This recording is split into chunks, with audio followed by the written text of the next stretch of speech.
everything too expensive in New York.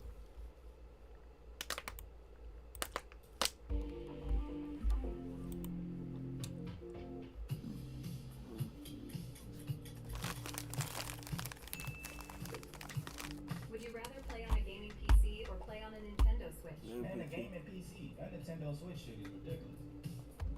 A gaming PC. Simple. Would you rather own a Tesla or own a retro car? Retro car. I don't trust these Teslas. And I told y'all, China gave Elon Musk E-rank gear. This is an E-rank Tesla. This is an E-rank electric car compared to China shit. China shit, China fuck. shit can drive in water, can do 360s, can hop. This shit is trash. And I know some of y'all got a Tesla. Trash. I don't like them. Give me that old school retro car, my nigga. Simple. Don't let them niggas EMP this bitch. All these electric cars gonna be stuck on the road if it's the EMP. Those big ass trucks and shit, bro. This is what Elon Musk doing for us in America. And it's ridiculous, bro. Shout out to all my car niggas who love cars, bro. Retro cars, older cars is more sustainable and more safe as well because it's real, like metal. It's real. All of these new cars be plastic, man. They ain't even protecting us for real. They trying to get these cars shipped out quick. That's why they don't use real materials from Earth no more. They just be giving us some bullshit. Like y'all notice, all the houses not even real bricks. That ain't the real bricks that we used to see growing up, brick houses. Man, these houses be made of some bullshit. It's just like the weed. The weed, they putting shit in the weed to make it grow faster. Everything is GMO, even our houses. Nigga, the cars GMO, the Popeyes chicken GMO. Everything in America is GMO, bro.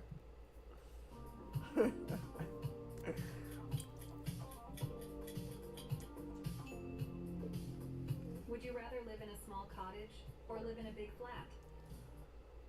Small car. Big I ain't flat. gonna lie.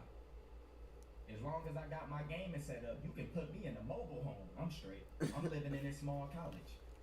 But nah, goddamn, that's a beautiful view. That shit. Yeah, that's what I'm saying. This big flat look crazy. Got the water right there? No, I'm in this flat. Fuck that. It look like this small cottage, this cottage cheese right here. It look like this house probably ducked off. It's probably beautiful nature all around it. And then the flat look like it's probably around some other buildings and shit. I'm gonna have to take the small cottage, y'all. I'm sorry. I got the cottage. Y'all can have all that luxury lavish shit. Long as I got my gaming room, I'm straight. Cause the grind won't stop. Would you rather own a ski resort or own a sports team? A sports team. Y'all, who the greatest soccer player of all time? Type it in the comments. Soccer is the biggest sport in the world too. Who the greatest soccer player of all time? Ronaldo, Messi. I knew I was gonna only see those two names. It gotta be somebody better than those two niggas. It gotta be somebody better than them. So Ronaldo and Messi is LeBron and Jordan? Yeah, Neymar Jr. In basketball terms, is they Jordan and LeBron? Ronaldo and Messi?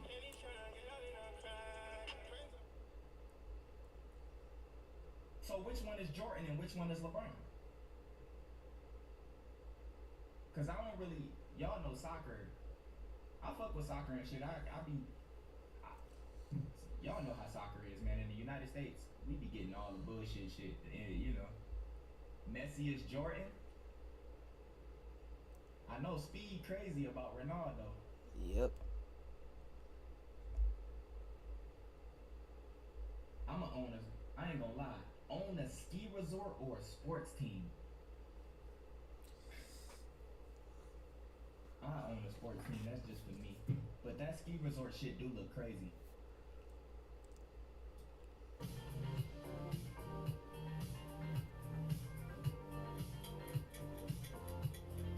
Messi is Brian. Brian is better. Would you rather buy a limousine or buy a helicopter? A limousine or a helicopter? Nigga, if you don't give me my helicopter, nigga. Rest in peace to my nigga Kobe, man. Every time I think about helicopters, man. Yeah.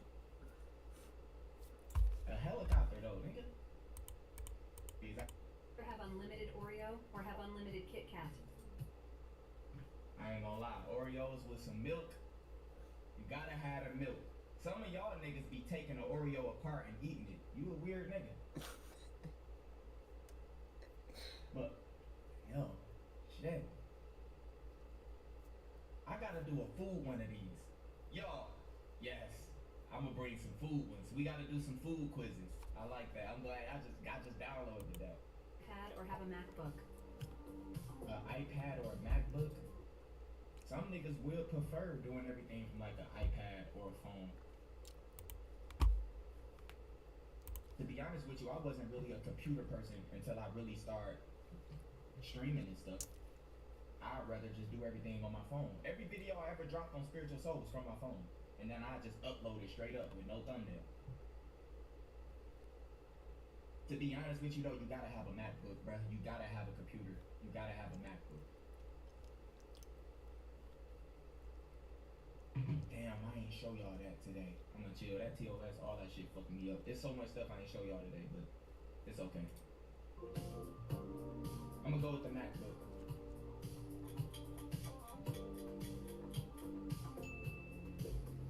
Would you rather own a restaurant or own a bakery?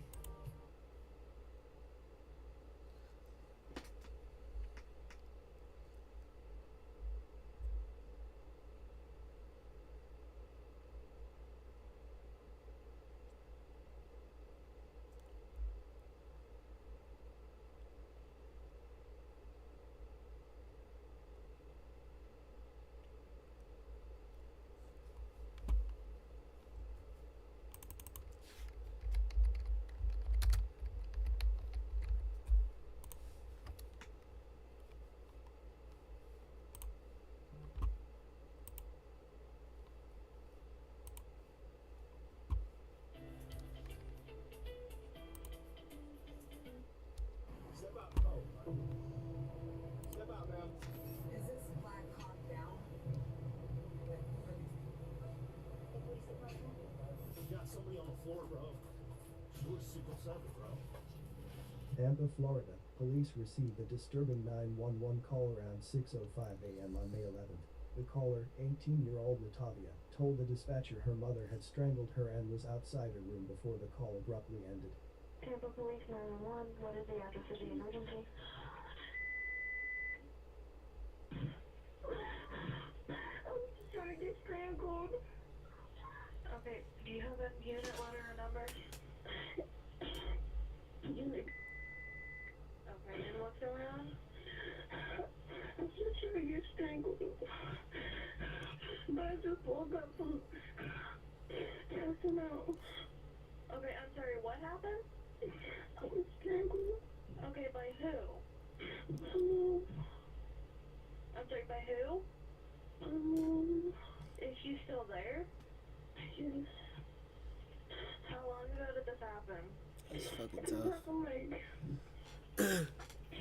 34 minutes ago. I just woke up.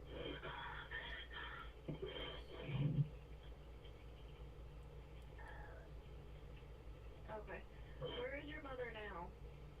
She left out my room. This is the story of 18-year-old Latavia Sanders, a joyful and bright student with a future full of promise. She was weeks away from graduating high school and had already left a mark on everyone who met her. But behind her cheerful smile was a home life filled with tension and unspoken danger. On May 11th, 2024, the unthinkable happened. Latavia was strangled inside her own home, and the person accused of killing her was her own mother. Despite calling 911 for help, her voice was silenced forever. Always smiling, Latavia was described by former teachers as a shining light. From her days as a cheerleader at Strong Vincent Middle School to being named principal for a day, she radiated kindness and positivity. But behind the smiles and success, Damn, I Latavia drunk all lived these in a fucking home water. filled with God volatility. damn. That home turned into a crime scene in the early morning hours of May 11th, when a disturbing 911 call was placed. Latavia, her voice panicked and faint, told the operator that she had just regained consciousness after being strangled by her own mother, 38-year-old Reacxtions Sylvius. Before dispatchers could get more information, the line went dead. Officers rushed to the home on East 23rd Avenue, knocking repeatedly. After 6 tense minutes, Reacxtions finally opened the door. How? power off.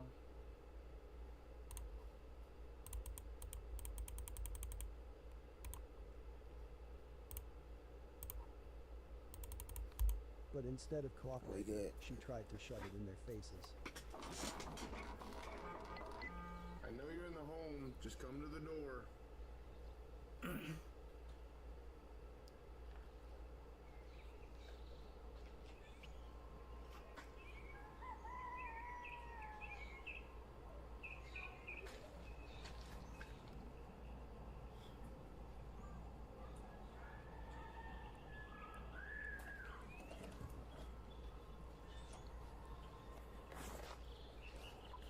Too thoughtful. Did you guys attempt to call back? Because now the lights are out. I think I hear him screaming upstairs, but I can't tell. An officer appears to hear screaming coming from the home as other backup officers arrive on scene. What's up, brother? Was it? And then I couldn't tell if it was screaming upstairs or where it was. Look, the couches are up on the wall. You see this? Like up here? See this? Almost like they're not barricaded, but you come downstairs. Opens the door and appears to be confused about the presence of police at her home. Because we got a call for service here. Not here. Lady, don't play the game. You ain't gonna do this. Don't do this. Grab her. Ma'am, we're here for. She an idiot. Like, what's the point of you doing this shit to your own kid, my nigga? This shit don't make no sense. Stand up, stand up. You don't have to be aggressive. No, do me a favor. Hey, Shit, I would have been aggressive. Shit, you been aggressive to your kid for no reason. Hey, do me a favor. You strangled it. Where my car? I gotta go upstairs, man. In the car, please. Figure it out. Just keep an eye on this. They forced their way inside and found Latavia unresponsive on the kitchen floor. Man, you got somebody on the floor, bro. She looks sickle 7, bro.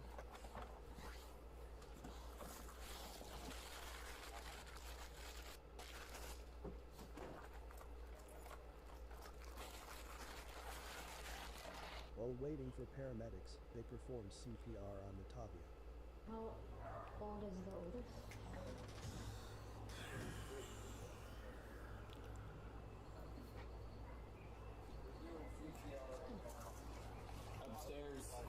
Upstairs. What? No, she's in the kitchen. Kitchen.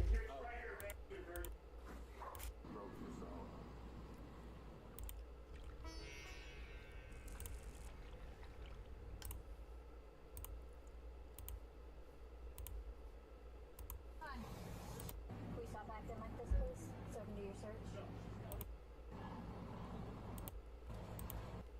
I remember this shit. This bitch was faking this shit.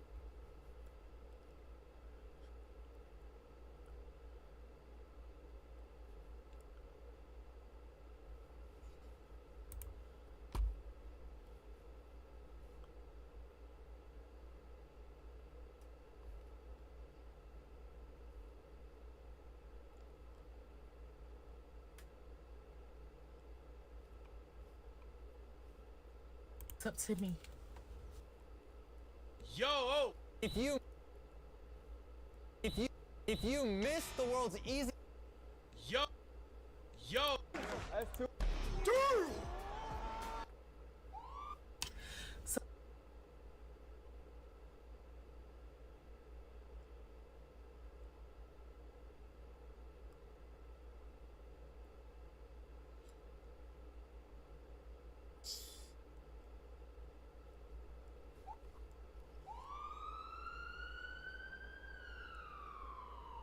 Were arrested Wednesday and charged with first-degree murder and felony conspiracy in Quentin Gray's death.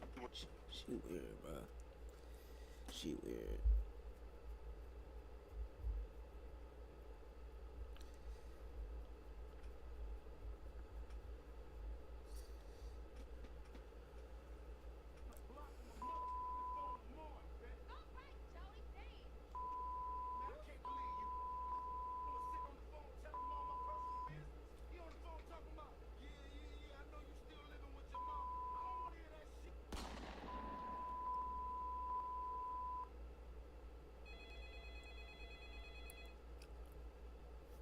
911. What's your emergency? Someone broke into our house. They shot my boyfriend. Please hurry. Ma'am, what's your address? 943 Sweet Amy Lane. Please hurry. He's bleeding. Is the intruder still in the house? No, they ran out. I was asleep and heard gunshots. Please, he's dying. It was just after midnight on December 8th, 2024, when Nyasha Perkins made that frantic call to emergency services. Her voice trembled as she reported that an unknown intruder had broken into the home she shared with her boyfriend, 30-year-old Quentin Lee Gray, and their 2 young sons in LaGrange, North Carolina. Within minutes, deputies from the Lenoir County Sheriff's But my Office question is, arrived. what's the point of y'all doing this shit? Like, what's the point of girls doing this shit to they nigga or they BDs and shit? Like, what's the point? I don't understand this shit. At the modest home on Sweet Amy Lane. The night air was cold and still as officers approached with weapons drawn, uncertain if danger still lurked inside. What they discovered would launch an investigation that exposed a truth far different from the panicked 911 call that brought them there. Inside, officers found a scene that immediately raised questions. Quentin Gray lay motionless in the living room, multiple gunshot wounds marking his body. Blood pooled beneath him on the floor. 2 young children were found in another room, physically unharmed, but forever changed by the violence that had occurred just feet away from where they slept.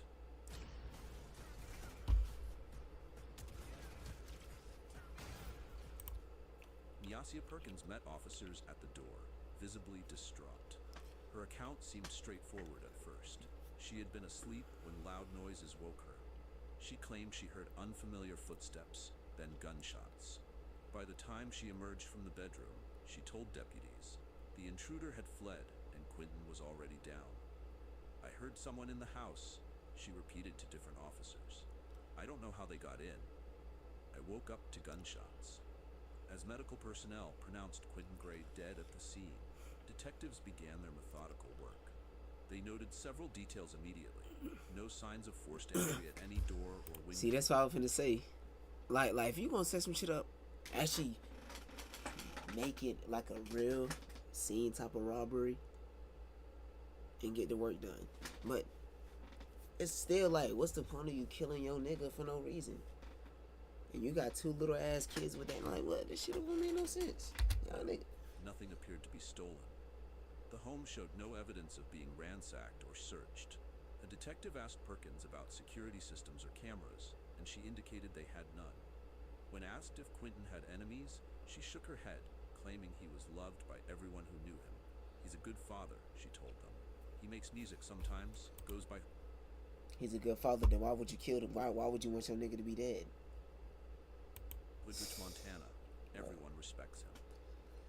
The officers photographed the scene, collected shell casings, and took initial statements. Neighbors emerged from nearby homes, drawn by the flashing lights and commotion. One mentioned hearing voices earlier in the evening, but nothing that sounded like a break-in. Another recalled seeing an unfamiliar car parked down the street earlier, but couldn't describe it in detail. By dawn, the initial investigation had secured the scene and moved the children to stay with relatives. The medical examiner arrived to transport Quentin's body for autopsy, officially classifying his death as a homicide. In the hours that followed, Nyasha Perkins maintained her story. She described for detectives how she and Quentin had spent a normal evening at home with their children before going to bed around 10 p.m. She claimed to have been awakened by noises sometime after midnight, followed by gunshots. I was too scared to come out right away, she explained. When I did, I saw him on the floor and called 911 immediately. Her tearful interviews with investigators painted the picture of a loving relationship suddenly torn apart by random violence. She spoke of Quentin's dreams of making it as a rapper, his dedication to their sons, and their plans for the future. As news of the murder spread through LaGrange and surrounding Lenoir County communities, residents expressed shock. Violent home invasions were uncommon in the area. Local news outlets carried Nyasha's pleas for information about the supposed intruder. If anyone saw anything, please come forward, she said to reporters, her voice breaking. My children lost their father. I lost my partner. We need answers. For investigators, however, questions were multiplying rather than being answered. The physical evidence at the scene didn't align with Perkins's account. The lack of forced entry, the positioning of the body, the undisturbed nature of most of the home. Something wasn't adding up. As detectives prepared to dig deeper, they had no idea that digital records would soon tell a story completely different from the grieving girlfriend's tearful account. A story of betrayal that would shock even veteran investigators. Before we continue following this investigation, I want to thank you for joining me on this deep dive into true crime. If you're finding this case as compelling as I do, please take a moment to hit the likes. Anything but random. Who was Quentin Lee Gray beyond the tragic headlines that would come to define his final moments?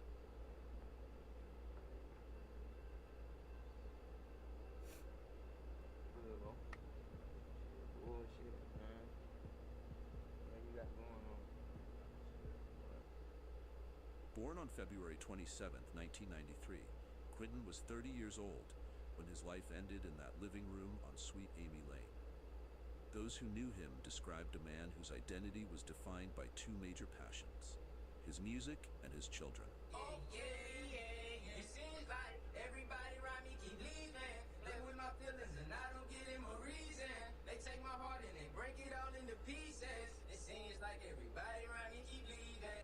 In LaGrange, North Carolina, a small community in Lenoir County with just over 2,500 residents, Quentin had built a life centered around family. He lived with his longtime girlfriend, Neasha Perkins, and their two young sons in their modest home. Neighbors who spoke to investigators painted a consistent picture of a gentle, responsible father who prioritized his family above all else. He was always with those boys, one neighbor told authorities. You'd see him playing with them in the yard, taking them to the store. He wasn't loud or causing problems.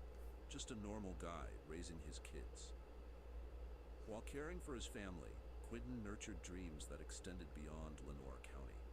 He aspired to make a name for himself in the music world, creating rap music under the name Hoodrich Montana. He recorded tracks when time allowed, balancing his creative pursuits with the demands of fatherhood. Friends described how Quentin would sometimes share new tracks with them, expressing hope that his music might someday provide a better future for his children.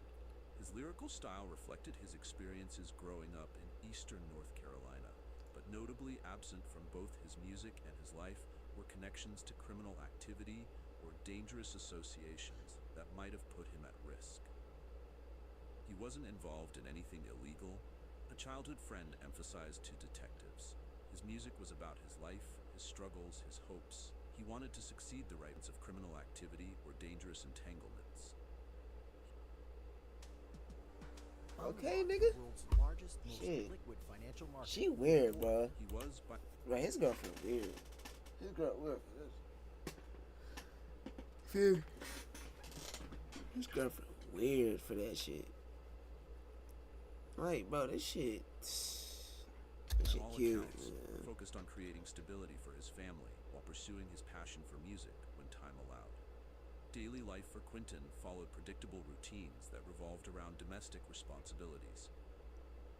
He spent evenings at home with his family and participated in local social gatherings, building connections within the tight-knit LaGrange community where family values were highly regarded.